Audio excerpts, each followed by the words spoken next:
அனைவருக்கும் வணக்கம். நம்ம கோயம்புத்தூர் மாவட்டத்தில் இருக்கக்கூடிய ரொம்ப பிரசித்தி பெற்ற கோவில் மருதமலை முருகன் கோவில், அறநிலைத்துறையுடைய கட்டுப்பாட்டில் இருக்கக்கூடிய மருதமலை முருகன் கோவில். ராஜகோபுரம் கும்பாபிஷேகம் முடிச்சதுக்கப்புறம் சரி ரொம்ப நாள் கோயிலுக்கு போய் ரொம்ப நாளாச்சேன்னு சொல்லிட்டு சரி போகலாமேன்னு மருதமலை முருகன் கோவிலுக்கு நேற்று குடும்பத்தோடு போயிருந்த பக்கம் வந்து பார்த்திங்கன்னா காரில் போயிட்டு அங்கே பார்க்கிங் போடுறதுக்கு தேவஸ்தானம் வந்து ஒரு தனிப்பட்ட ஒரு இடத்த ஒதுக்கி வச்சுருந்தாங்க. அது வரைக்கும் எல்லாம் ஓகே, சந்தோஷம். அந்த கார் வர இடத்துல தேவஸ்தானத்துக்கு திருப்பி விட்டுட்டு ஒரு சில கார்களை மட்டும் மலையேற்றத்துக்கு மேலே போகிறதுக்கு அனுமதிச்சாங்க. இப்போ 5:30 மணி வரைக்கும் கோயிலோட மேலே சாயரஜை பூஜையே வந்து பார்த்திங்கன்னா ஒரு 5:30க்கு மேலே தான் ஆரம்பிக்குது. 5:30க்கு மேலே வாகனங்கள் எதுவும் அலோவ் பண்ணுறதில்லைன்னு சொல்கிறாங்க. ரெண்டாவது அந்த வடவழியோட போலீஸ் ஸ்டேஷன் கண்ட்ரோலில் வரக்கூடிய அந்த ஏரியாவில் இருக்கக்கூடிய அந்த பிசி என்ன சொல்கிறாருன்னா, செவ்வாய்க்கிழமை சஷ்டி நாள் கிருத்திகை நாளெல்லாம் பார்த்திங்கன்னா மேலே ஏறக்கு அலோடு இல்லைங்க ஈவினிங் அப்படின்னாரு. சரி நம்ம விட்டாச்சு. ஸோ அது கிராஸ் பண்ணி வந்தாச்சு. நம்ம நிறுத்திட்டு நம்ம கை குழந்தையெல்லாம் எடுத்துகிட்டு நம்ம மேலே வரோம். ஆனால் அதே நேரத்தில் ஒரு சில கார்கள் மேலே போயிட்டு இருந்துச்சு. சரி நம்ம எதுவும் கேட்க வேண்டாம், நம்ம ரொம்ப நாள் கழித்து வந்திருக்கோம், சரி திருப்பி வரும்போது பார்த்துக்கலாம் என்ன சூழல்னு பார்த்துக்கலான்ட்டு வந்தோம். அந்த இடத்துல பார்த்திங்கன்னா நம்ம பஸ் ஏறுற இடத்துல தேவஸ்தானத்தோட ஏற்பாட்டில் ஒரு பஸ் இருந்துச்சு. கவர்மெண்ட்டோட தேவஸ்தான இதில் ஒரு பஸ்ஸும் சீனோன்னு சொல்லிட்டு இன்னொரு பஸ்ஸும் இருந்துச்சு, ப்ரைவேட் செக்டர் பஸ்ஸுன்னு நினைக்கிறேன். ஸோ அந்த பஸ்ஸு பார்த்திங்கன்னா இப்போ ஏதாவது ஒரு பக்தர் வந்து அவர் ஒரு தானமாக கொடுத்துருக்காரு, இல்லை ஒரு அன்பளிப்பாக கொடுத்துருக்காரு அப்படின்னா சந்தோஷம். அது வருமான நோக்கத்துக்காக இருக்குதா அப்படிங்கிறது தெரியல. ஆனால் கேட்கும்போது என்ன சொன்னாங்கன்னா அது தானத்துக்கு ஓடிட்டு இருக்கிற மாதிரி தாங்க இருக்குது அப்படிங்கிற மாதிரி சொல்லியிருந்தாங்க. சரி அது நம்ம பிரச்சனை கிடையாது. அப்போ அந்த இடத்துல தேவஸ்தானத்தோட ஏற்பாட்டில் ஒரு 2 பஸ் இருந்துச்சு. 2 பஸ்ஸில் இப்போ சராசரியே இப்போ நம்ம மாநகர போக்குவரத்து தமிழ்நாடு முழுவதும் ஒரு போக்குவரத்தில் ஒரு பஸ்ஸில் இவ்வளோ பேர் தான் போகணும். 55 இருக்கைகள் நம்ம பஸ்ஸுக்கு வெளியில் பார்ப்போம். 55 பேர்த்துக்கு மேலே தான் நம்ம இங்கே என்ன சாலை வழி மார்க்கமாக போனவே 55 பேர்த்துக்கு மேலே தான் போகிறோம். ஒரு சாதாரணமாக போக்குவரத்து ரூல்ஸ் படி பார்த்தீங்கன்னா ஒரு 2 வீலரில் 2 பேர்த்துக்கு மேலே போகிறதே அஃபென்ஸ்ன்னு சொல்லுது. இன்றைக்கி வந்து பார்த்திங்கன்னா இன்றைக்கி இருக்கிற தொழில்நுட்ப வசதியில் போலீஸ்காரங்களே இல்லாட்டியும் கூட ஆட்டோமேட்டிக்காக ஃபைன் ஜென்ரேட் ஆகுது. அப்போது பஸ்ஸில் போகிறவங்களுக்கு 55 பேர்த்துக்கு மேலே போகிறோம், அதையும் நம்ம எதுவும் கேட்கல. அதுவும் ஒரு மலைவழி பயணமாக நம்ம மேலே போகிறோம், மருதமலை போகிறோம் அப்படின்னா உங்களுக்கு அந்த இடத்துல விபத்துகள் ஏற்படுறதுக்கு ப்ராபபிலிட்டி ரொம்ப அதிகம். சாலை வழியை காட்டிலும் மேலே இருக்கிறது ரொம்ப அதிகம். அப்படிங்கும்போது அங்கே தான் ரெஸ்ட்ரிக்டட் ரொம்ப அவசியமாக தேவைப்படுது. ஒரு பஸ்ஸில் 55 சீட்னா 55 பேர் தாங்க உட்காரணும்னு சொல்லி போட்டு அங்கே நீங்கள் விதிமுறை போட்டிங்கன்னா ரொம்ப சந்தோஷம். சரி அது கூட நம்ம தளர்த்திக்கலான்னு வைங்க. அரசோட கவனத்துக்கு இதை நம்ம கொண்டு வந்து சேர்த்தணும். ரெண்டாவது அங்கே 2-3 பஸ்ஸஸ் இருந்துச்சு அப்படின்னா கூட்டம் நெரிசல் அதிகமாக இருக்கும்போது ரொம்ப நேரம் கால் கெடுக்க நின்றுட்டு இருக்க வேண்டிய அவசியம் இல்லை. அங்கே நின்றுட்டு இருக்கிற இடத்துல பார்த்திங்கன்னா உட்கார்றதுக்கு உண்டான வசதிகளும் ரொம்ப குறைவு. சரின்னு அங்கே நம்ம டிக்கெட் வாங்குகிற இடத்துல அங்கேருந்தே நம்மளுக்கு பிரச்சனைகள் ஆரம்பிக்குது. இப்போது ஒரு நாளைக்கு சராசரியாக அங்கே ஒரு 20,000 பேர் பக்கம் தரிசனம் பண்ணுறாங்க. அதுக்கு மேலே விசேஷ நாட்களில் அதுக்கு மேலே தான் வரும். அப்படி இருக்கிறப்ப எல்லாரும் கம்பல்சரி கேஷ் தான் கொடுக்கணும் அப்படிங்கிறது இது எந்த விதத்தில் நியாயம்? இப்போ தேவஸ்தானத்துக்குன்னு சொல்லி போட்டு இப்போ நம்ம கவர்மெண்ட்டோட வெப்சைட்டில் போய் ஒரு டிக்கெட் புக் பண்ணுறோம் அப்படின்னா அது ஆட்டோமேட்டிக்காக வந்து பேமெண்ட் கேட்வேல பேமெண்ட் ஆகி தேவஸ்தானத்தோட அக்கௌண்ட்டுக்கு போகுது. அப்படி இருக்கிறப்ப ஏன் வந்து பஸ்ஸோட கட்டணங்களும் மேலே திருப்பி வரும்போது பஸ்ஸோட கட்டணங்களும் மேலே இருக்கக்கூடிய எல்லா கட்டணங்களும் சிறப்பு தரிசனத்துக்கு ஒரு 50 ரூபா அப்படின்னாலும் அதுவும் கேஷ் தான் கம்பல்சரி அப்படிங்கிறாங்க. அப்போது கீழே இருக்கிற ஒரு பொட்டி கடையிலேயே உங்களுக்கு கூகுள் பே பேடிஎம் எல்லாம் வந்தப்போ மேலே வந்து ஏன் கூகுள் பே பேடிஎம் எல்லாம் வைக்கல? இதை பற்றி திருப்பி கேட்கும்போது என்ன சொல்கிறாங்கன்னா மேலே வந்து நெட்வொர்க் கிடைக்காது அப்படிங்கிறாங்க. அது தேவஸ்தானத்தோட பிரச்சனை கிடையாது, நீங்கள் வச்சுருக்கணும். இப்போ ஒரு பக்தர் வந்து அவர் பேமெண்ட் பண்ணுறப்ப அவருக்கு வந்து இந்த மாதிரி பேமெண்ட் ஃபெயிலியர் ஆகுது அப்படின்னு சொன்னாருன்னா அவர் கேஷ் கொடுக்குறாருன்னா அது ஓகே ஆப்ஷனல்னு சொல்லலாம்.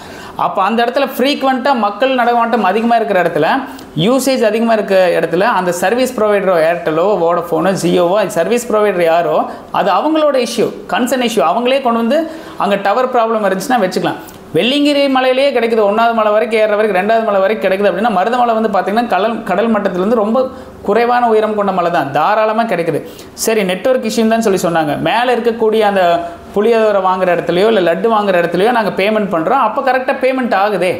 அங்கே மேலே இருக்கக்கூடிய அந்த பாதசாரிகளோ அந்த மலையேறி வர இடத்துல அங்கே இருக்கிற கடை எல்லாத்துலேயும் பேடிஎம் இருக்குது, கூகுள் பே இருக்குது. அரசாங்கம் நடத்தக்கூடிய அந்த ஒரு கட்டண சேவையில் மட்டும் ஏன் உங்களுக்கு பேடிஎம்மோ கூகுள் பேவோ இல்லையோ அந்த இடத்துல வந்து பார்த்திங்கன்னா உங்களோட வெளிப்படைத்தன்மை மறைஞ்சு போயிடுது. கூகுள் பேயில் பண்ணுச்சுன்னா கண்டிப்பாக அது ஒரு பேனில் வந்து உங்களுக்கு லிங்க் பண்ணி தான் ஆகணும், அந்த வருமானத்தை உள்ள காட்டி தான் ஆகணும். அப்போ எல்லாமே கேஷ் வந்து புழங்குது அப்படின்னா 2 லட்சத்துக்கு மேலே வந்து ஆர்பிஐ ரூல் படி கேஷ் பரிமாற்றம் பண்ணக்கூடாதுன்னு இந்தியா முழுவதும் சட்டம் அமலில் இருக்குது.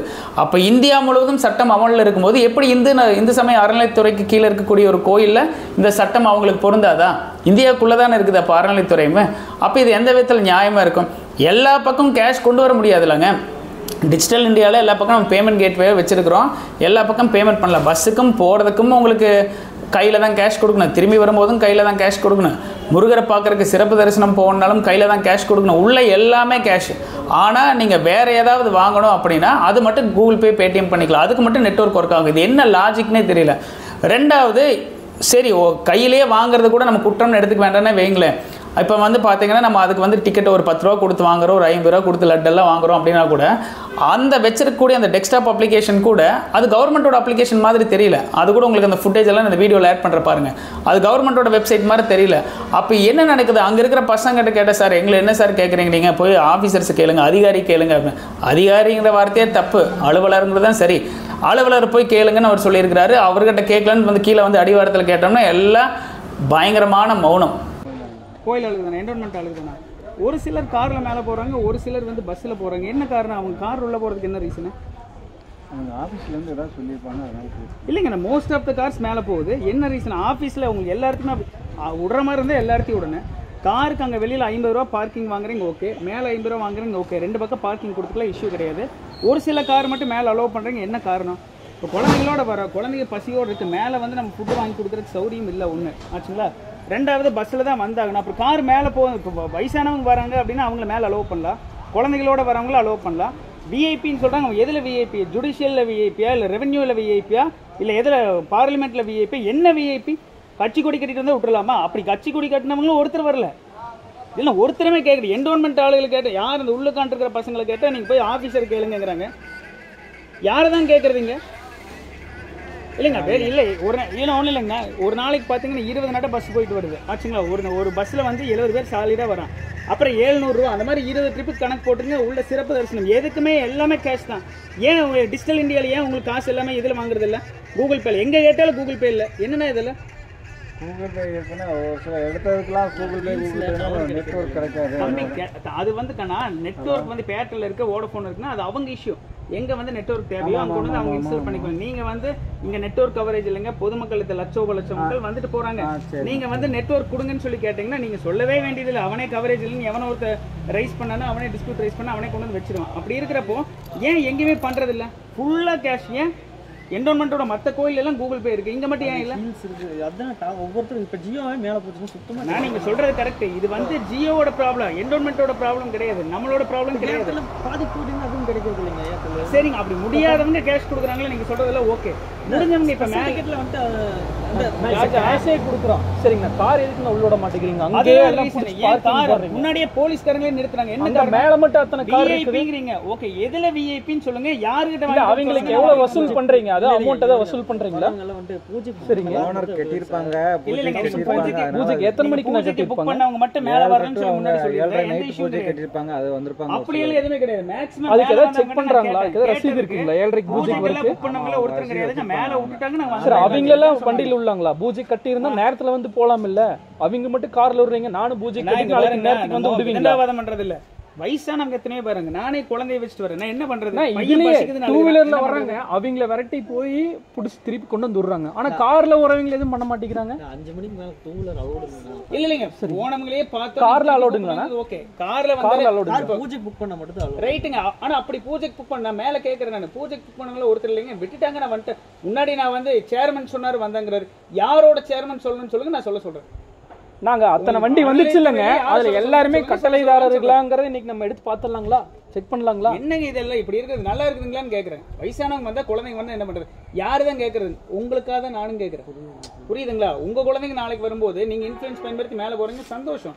ஆனா எல்லாரும் பாமர மக்களுக்கும் சேர்த்து தானே முருகன் இருக்கிறாரு. அப்புறம் இருக்கிறப்ப இது எப்படி எடுத்துக்கிறது? மேல அத்தனை டிரான்சாக்ஷன் நடக்குது. சிறப்பு கட்டணமாகட்டும், மேல வந்து நம்ம பூஜைக்கு வாங்கக்கூடிய பொருள் ஆகட்டும், அது அரசாங்கத்திட்ட வாங்கினாலும் சரி, பஸ் டிக்கெட் ஆகட்டும், எல்லாமே கேஷ். ஏங்க கவர்மெண்ட்டே வந்து கேஷ் வாங்கக்கூடாது. நீங்கள் 2 லட்சத்துக்கு மேலே டிரான்சாக்ஷன் 2 லட்சத்து வரைக்கும் பண்ணிக்கலாம், அதுக்கு மேலே பண்ணாதீங்க, நீங்கள் பேன் நம்பர் கொடுங்கன்னு சொல்லி போட்டு கவர்மெண்ட் ஆஃப் இந்தியா கேட்குது, தமிழ்நாடு கவர்மெண்ட்டும் கேட்குது. அப்படி இருக்கிறப்போ இங்கே ஒரு கவர்மெண்ட் இஷ்யூ, ஒரு அத்தாரிட்டியே எல்லாமே கேஷ் வாங்கினா என்னங்க அர்த்தது? அப்புறம் எப்படி இங்கே பொதுமக்களுக்கு எப்படி அங்கே வாங்குற பணம் எப்படி வந்து சேருவீங்க? இது சரி இருக்குங்களா? ஒரு சாமானிய மக்களும் முருகனை பார்க்கறதுக்கு வரான். 1000 பிரச்சனையோட பிரச்சனை தீரணும் தான் அங்கே வரான். வந்த இடத்துல பிரச்சனையே இருக்குது. என்ன விடுங்க, வயசு பையன் நான் நின்றுக்குவேன். 70 வயசு அம்மா முன்னாடி நின்று இருக்குது. வயசானவர் நிக்கிறாரு, அவங்களுக்கு உட்காருக்கு ஒரு பெஞ்ச் கூட இல்ல. குழந்தைங்க அவ்வளவு குழந்தைங்கன்னா தண்ணி எல்லாம் அப்படியே கீழே உட்கார்ந்துட்டு இருக்காங்க லைன்ல. வயசாகும், உங்களுக்கும் வயசாகும். உங்க அப்பா அம்மா வந்தாலும் உங்களுக்கு சேர்த்து தான் கேட்கறேன் நான். யாரு கேட்கறது? உங்களுக்கு மனசுக்குள்ள இருக்குது. நான் வெளியே சொல்றேன், படிச்சவனுக்கு இலக்கணமே இருக்கிற பிரச்சனை கேட்கணும். புரியுதுங்களா? அதனால கொஞ்சம் என்னன்னு பாருங்க அதெல்லாம். சரிங்களா? முன்னாடி நீங்க கார் எல்லாம் விடுறீங்கன்னா அதுக்கு ஏதோ விதிமுறைகள் வைங்க. இன்னாரு தான் போகணும், இன்னாருன்னா போகக்கூடாதுன்னு நாங்கள் அதுக்கு தகுந்த ஏற்பாடோட வருவோம். குழந்தைய கொண்டு வந்து வச்சிருக்கிறேன். இப்போ மணி 8:30 மேலே கொடுக்கறதுக்கும் எதுவும் இல்லை. எதை கொடுங்க? லட்டு வாங்கி விட்ட முடியுமா? பசிக்கு நீங்க சொல்லுங்க. இல்லை நம்ம சாப்பிட முடியுமா? இதெல்லாம் கொஞ்சம் யோசனை பண்ணுங்கண்ணா. சரிங்களா? நீங்க கவர்மெண்ட் ஸ்டாஃபுங்களாண்ணா இல்லை பிரைவேட்டுங்களாண்ணா? இல்லை கோயில் ஸ்டாஃபுங்க தானுங்களா? சரி பாருங்க, இப்போ செக்யூரிட்டிங்கிறது ஒரு தேர்ட் பார்ட்டி போட்டுருப்பாங்க. நம்ம அவங்க சத்தம் போட்டு பிரயோஜனம் கிடையாது. அதிகாரிகள் கேட்டால் மேலே இருக்கிறவங்க கை கட்டுவாங்க. இதுதான் நடக்க போகுது. இங்கே யாரை கேட்டால் ஈவோ கேளுங்க, நிர்வாகத்துக்கு கேளுங்க. நான் சம்பளத்துக்கு இருக்கிற என்ன கேட்டு என்ன பண்ணுறேன்? உங்களெல்லாம் சாமானிய கேள்வி கேட்கணும் நம்மளுக்கு நோக்கம் கிடையாது. நீங்கள் சொல்லணும் இந்த மாதிரி கேட்குறாங்க, ஏன் இப்படி பண்ணுறீங்கன்னு நீங்கள் தான் கேட்கணும். புரியுதுங்க? அப்படி ஒரு மௌனத்தை, அந்த மௌனம் வந்து அதுக்கு அந்த மௌனத்தை கண்டிப்பாக அந்த நிர்வாகம் கலைக்கணும். இந்த நிர்வாகம் மட்டும் இல்லை, தமிழ்நாட்டில் ஒன்று எத்தனை கோயில்கள் இந்த மாதிரி இருக்குதுன்னு தெரியல. எல்லாத்துக்குள்ளேயும் மனசுக்குள்ளே ஒரு குமுறல் இருக்குது. யார் தான் இதை கேட்குறது? அப்போ இது வந்து அரசாங்கத்துக்கு எதிராக நம்ம சொல்கிறது இல்லை, அரசாங்கத்தோட கவனத்துக்கு இது கொண்டு வரது தான் நம்மளுடைய நோக்கமே தவிர, எத்தனையோ பக்தர்கள், இப்போ பக்தர்கள் அத்தனை பேர்த்துக்கிட்டே நம்ம காசு வாங்குகிறோம். அப்போ அவங்களோட சௌரியத்துக்காக தான் அங்கே நிர்வாகம் இருக்கணுமே தவிர, நிர்வாகத்தோட சௌரியத்துக்கு பக்தர்கள் மாற முடியாதுல்லங்க. அப்போ பஸ்ஸோட சௌரியம் இல்லை, அதில் பாதுகாப்பும் இல்லை, மேலே வாங்குற எதுனாலுமே கேஷில் தான் பண்ணணும். ஒரு குழந்தைகள் அத்தனை பேர் இருக்கிறாங்க. குழந்தைகள் இருக்கிற இடத்துல ஒரு நைட்டு வந்து ஒரு 8:30 ஆயிடுச்சு, மேலே போகிறப்பவே சொல்கிறாங்க நீங்கள் வந்து இந்த மாதிரி 7:30க்குள்ளேயே நீங்கள் முருகரை கும்பிட்டுட்டு கீழே வந்துடணும், கடைசி பஸ் அதுக்கு மேலே விட மாட்டோம் அப்படின்னு. கூட்டம் அதிகமாக இருக்குது. அப்போ கூட்டம் அதிகமாக இருக்கும்போது அதுக்கு தகுந்த மாதிரி பஸ் ஏற்பாடை நீங்கள் தான் பண்ணிக்கணும். ஆச்சுங்களா? சரி, பஸ்ஸு ஏற்பாடு பண்ணாட்டியும் பரவாயில்ல, கீழே காரில் வர முடியாது, மேலே விட்டுருக்கணும். கேட்டால் என்ன சொல்கிறாங்க? இல்லை விஐபி வந்து அவங்கள மேலே விட்றாங்க அப்படின்னு. விஐபின்னா எந்த விதத்தில் அவர் விஐபி? ஜூரிஸ்டிக்ஷனில் விஐபியா, இல்லை பார்லிமெண்ட்டு இல்லை சட்டமன்றத்தில் ஏதாவது விஐபியா, அதிகாரிகள் மட்டத்தில் அலுவலர்கள் மட்டத்தில் விஐபி, எந்த விஐபின்னு செக்ரிகேட் பண்ணியிருக்க? அப்போ நீங்கள் சொல்லியிருக்கலாம், சார் இன்னார் தான் விஐபி, இவங்க தான் அலவுடுன்னு சொல்லி போட்டு பி ஸ்பெசிஃபிக்காக நீங்கள் கொடுங்க. இன்னார் தான் மேலே அலவுடுன்னு சொல்லி கொடுங்க. எல்லாருமே மேலே நம்ம சரி வேறு யாராவது ஒரு கட்சிக்காரங்க வராங்கன்னா கூட நம்ம டேரெக்டாக புகார் சொல்லலாம். இந்த மாதிரி இவங்க வராங்க அவங்க வராங்க, அவங்கள மட்டும் நீங்கள் ஏங்க விட்றீங்கன்னு சொல்லி டேரெக்டாக கேட்கலாம். அப்படி கட்சிக்காரங்களும் மேலே வரல. அப்போ விஐபின்னா எந்த சென்ஸில் அவங்க விஐபின்னு நீங்கள் சொல்லுங்கள். அந்த சென்ஸ் யாருக்கிட்ட நம்ம வாங்கணுமோ அது வாங்கிக்கலாம். எங்களுக்கு பின்னாடி ஒரு 5-6 இளைஞர்கள் வந்திருந்தாங்க. அந்த இளைஞர்களையும் மேலே விடலை. அப்புறம் அந்த பசங்கிட்ட கேட்டேன், தம்பி நீங்கள் எப்படி தம்பி மேலே வந்தீங்கன்னா, நாங்கள் சேர்மனை கூப்பிட்டு பேசணும் அப்படின்னு. எந்த சேர்மன் சொல்லணும்னு எதிர்பார்க்குது நிர்வாகம்? அந்த சேர்மனை நம்மளும் சொல்லலாம். ஸோ அப்படி இருக்கும்போது இதெல்லாம் கேள்விக்குறி. இப்போது உண்மையாலுமே அந்த மேலே உட்காந்துட்டு இருக்கும்போது அந்த வீடியோலாம் உங்களுக்கு ஆட் பண்ணுற பாருங்கள். வயசானவங்க அத்தனை பேர் இருக்காங்க. கிட்டத்தட்ட ஒரே ஒரு ரூம்குள்ளே ரொம்ப சஃபகேஷனாக இருக்கிற ஏரியா. அதுலேயே ஒரு 200 பேர்த்து பக்கம் நிற்கிறோம். உங்களுக்கு ப்ராப்பர் வென்டிலேஷனும் அந்த இடத்துல ப்ராப்பர் இல்லை. குழந்தைகளுக்கு ஏதாவது ஒரு பசி கழுதாக கூட வாங்கி கொடுக்கறதுக்கு ஒரு சின்ன ஒரு இட்லி கடை கூட எதுவும் கிடையாது. ஈஸியாக செரிமானமாகக்கூடிய இட்லி கடை கூட எதுவும் கிடையாது. பால் வந்து இளம் குழந்தைகளுக்கு காய்ச்சிய பால் கொடுக்கும் திட்டம்னு போட்டுருங்க, அது வரவேற்கத்தக்கது. கொஞ்சம் பெருசாக இருக்கிற குழந்தைகளுக்கு வாங்கி தரதுக்கு என்ன இருக்குது? கடையும் ஒரு ப்ராப்பர் டைமுக்கு மேலே க்ளோஸ் பண்ணிடுறாங்க. இதெல்லாம் அரசுடைய கவனத்துக்கும் அந்த நிர்வாகத்தோட கவனத்துக்கும் கொண்டு வரும். இதே மாதிரி தமிழ்நாட்டில் அறநிலைத்துறைக்கு கீழே இருக்கிற கோயில்கள் எந்தெந்த இடத்துல இந்த மாதிரி எல்லாம் ஒரு கவனக்குறைவுகள் நடக்குது அப்படிங்கிறது தெரியல. ஒரு பேசஞ்சர்கிட்டையும் காசு வாங்காமல் ஒரு பஸ்ஸை ஏற்றிடணும் அப்படின்னு கவனமாக இருக்கக்கூடிய நிர்வாகம் அந்த பேமெண்ட் கேட்வேவை கொஞ்சம் எளிதாக்கி வைக்கணும். ரெண்டாவது பார்த்தீங்கன்னா அங்கே இருக்கக்கூடிய மேலே இருக்கக்கூடிய மக்களுக்கு போதுமான மருத்துவ வசதியும் பண்ணி வைக்கணும். நேற்று நாங்கள் லைனில் நின்றுருக்கும்போது அந்த ஃபுட்டேஜ்லேயே பாருங்க, நீங்கள் லைனில் நின்றுருக்கும்போது எத்தனையோ குழந்தைங்க பசியில் உட்காந்துட்டு இருக்குது. ஒரு அம்மா மயக்கம் போட்டு பக்கத்துலேயே நிற்குது. யார் கேட்குறது? இதெல்லாம் கேட்டால் யார் கேட்டுக்கன்னு இதெல்லாம் சொல்கிறதுன்ட்டு போகிறாங்க பக்கத்தில் இருக்கிறவங்க. அப்போ அந்த இடத்துல ஏதோ ஒரு எமர்ஜென்சினா கூட ஃபஸ்ட் எய்ட் பண்ணுறதுக்கு எதுவும் இல்லை. சும்மா நீங்கள் அந்த காரில் வச்சுருக்கிற மாதிரி ஃபஸ்ட் எய்ட் கிட்டெல்லாம் வச்சு சும்மா எங்களுக்கும் இருக்குதுங்கன்னு சொல்லி காட்டுறதெல்லாம் அர்த்தம் இல்லை. அத்தனை மக்கள் கூடுற இடத்துல ஒரு என்ன சொல்ல ஒரு பிரைமரி சென்டர் மாதிரியாவது ஏதோ ஒன்று வேணும். அதுவும் எந்த சௌகரியமும் இல்லை. ரெண்டாவது பார்த்தீங்கன்னா 5:30 மணிக்கு மேலே மலை மேலே யாரும் ஏற்ற மாட்டாங்கன்னு சொன்னாங்க. நாங்கள் போனதுக்கு பிற்பாடும் ஏகப்பட்ட கார்கள் வந்துகிட்டே தான் இருந்துச்சு. அப்போ எதன் அடிப்படையில் இவங்க வந்து தீர்மானம் பண்ணி அனுப்புகிறாங்க அப்படிங்கிறதெல்லாம் கேள்விக்குறியாக தான் இருக்குது. அந்த இடத்துல இருக்கக்கூடிய அந்த தனியார் ஊழியர்கள் அவங்களுக்கு கேட்டால் எங்களுக்கு எதுவுமே தெரியலைங்க அப்படிங்கிறாங்க. இதெல்லாம் அரசு தங்களோட கவனத்துக்கு கொண்டு வரணும்.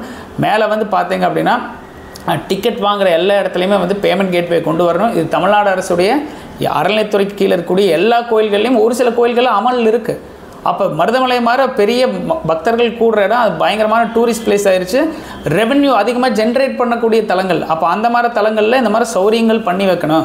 நம்ம பக்கத்து மாநிலங்கள்லேருந்து வந்தாலும் பக்கத்து தேசங்கள்லேருந்து வந்தாலும் எல்லா விதத்துலையும் ஒரு சௌரியமாக இருக்கணும் அப்படிங்கிறத இந்த வீடியோ வாயிலாக ஒரு கோரிக்கையாக வைக்கிறோம். அப்போது இதிலிருந்து கடைசியை கன்க்ளூட் பண்ணி என்னென்ன சொல்லணும் அப்படின்னு ஆசைப்பட்றோம் அப்படின்னா, கீழே பஸ் ஏறுறதுலேருந்து மேலே போயிட்டு திரும்பி வர வரைக்கும் எல்லாத்துக்குமே பேமெண்ட் கேட்வே அப்படிங்கிறது, அதாவது கூகுள் பே, பேடிஎம் இதெல்லாம் எனேபிள் பண்ணுற அந்த சௌரியம் வேணும். ரெண்டாவது கோரிக்கை வந்து அங்கே இருக்கிற பஸ் வசதி போதுமானதாக அல்ல. மினிமம் ஒரு 10 பஸ்ஸாவது இருக்கணும். 10 பஸ்ஸு ஓடாமல் சும்மா நின்றுருந்தா கூட எத்தனையோ பக்தர்கள், முருக பக்தர்கள் எத்தனையோ பேர் ஸ்பான்சருக்கு ரெடியாக இருக்கிறாங்க. எத்தனையோ நீங்கள் அரசாங்கத்துக்கு நம்ம அங்கே ஜென்ரேட் ஆகிற ஃபண்டை வச்சு நம்ம தற்சார்பாகவே வாங்கிக்கலாமே. நம்ம ஒருத்தர் டிபெண்ட் பண்ண வேண்டியது இல்லையே, தற்சார்பாகவே வாங்கிக்கலாமே. ஒரு மினிமம் ஒரு 5 பஸ்ஸுக்கு மேலேயாவது அந்த இடத்துல வேணும். அதே நேரத்தில் கீழேருந்து மேலே போகிறோம் அப்படிங்கும்போது இவ்வளோ பேசஞ்சர் தான் ஏற்றணுங்கிறது தெளிவாக இருக்கணும். அப்போ நோக்கம் என்ன? கீழேயும் நம்ம வந்து அவங்க 50 ரூபா நம்ம டிக்கெட் வாங்கிட்டு மேலே அனுப்பிச்சிட்டு அவன் கம்பல்சரி பஸ்ஸில் தான் போய் ஆகணும்னு கட்டாயப்படுத்துகிற மாதிரி இல்லைங்களா இது? அப்போ மலையில் ஏறினா வனவிலங்கோட பாதுகாப்பு இருக்குது, பாதுகாப்பு இல்லாத ஒரு சூழல் இருக்குது, அச்சம் ஏற்படுத்துகிற சூழல் இருக்குதுன்னு சொல்லி அவன் பஸ்ஸை தான் டிபெண்ட் பண்ணி ஆகணும்னு சொல்லி போட்டு கார்னர் பண்ணுற மாதிரி இல்லைங்களா? அதனால் பஸ்ஸோட சௌகரியங்களும் வேணும். இத்தனை பேர் தான் ஏற்றணும் அப்படிங்கிறது ரொம்ப முக்கியம். மேலே வந்து பார்த்திங்கன்னா ஒரு பிரைமரி சென்டராவது கட்டாயம் வேணும். அங்கே லைனில் நிற்கிறவங்க 250 பேருக்கு மேலே லைனில் நிற்கிறாங்க, சாதாரணமாக ஒரு சின்னதாக கூட்டம் இல்லாத நாள்கள்லேயே. அப்போ அத்தனை பேர்த்துக்கு ஒரு உட்கார சௌகரியமோ, ஒரு தண்ணி சௌகரியமோ, ஒரு கழிப்படை வசதி நல்லா இருக்குது, போய் பார்த்துட்டு வந்து அதுவும் கொஞ்சம் பராமரிப்பு பண்ண வேணும் ஆச்சுங்களா? அப்போ இதெல்லாமே வந்து பண்ணினாதான் பக்தர்கள் அந்த இடத்துல கூடுற மக்கள் ஏதோ கீழே இருக்கிறவங்க பல பிரச்சனையோடு மேலே வரான். மேலே வந்து பிரச்சனை குறையணும். மேலே போயிட்டு பிரச்சனை அதிகமாச்சு அப்படின்னா அது வந்து முருகரோட பிரச்சனை இல்லை, முருகர் பெயர் சொல்லிட்டு நிர்வாகம் பண்ணுற நம்மளோட பிரச்சனை. இது உங்களோட கவனத்துக்கு கொண்டு வரேன். இது தார்மீகமாக இதை வந்து போர்க்கால அடிப்படையில் நடவடிக்கை எடுத்து எல்லா கோயிலையும் சரி பண்ணணும். ஒரு இடத்துல பிரச்சனை பண்ணிவிட்டு நீங்கள் சும்மா டெம்பரவரி சொல்யூஷன்லாம் கொடுக்கக்கூடாது, பர்மனன்ட் சொல்யூஷன் வேணும். எல்லா கோயில்களுக்கும் இதை அமல்படுத்தணும் அப்படிங்கிறது இந்த வீடியோ வாயிலாக நாங்கள் கோரிக்கை வச்சுக்கிறோம். வணக்கம்.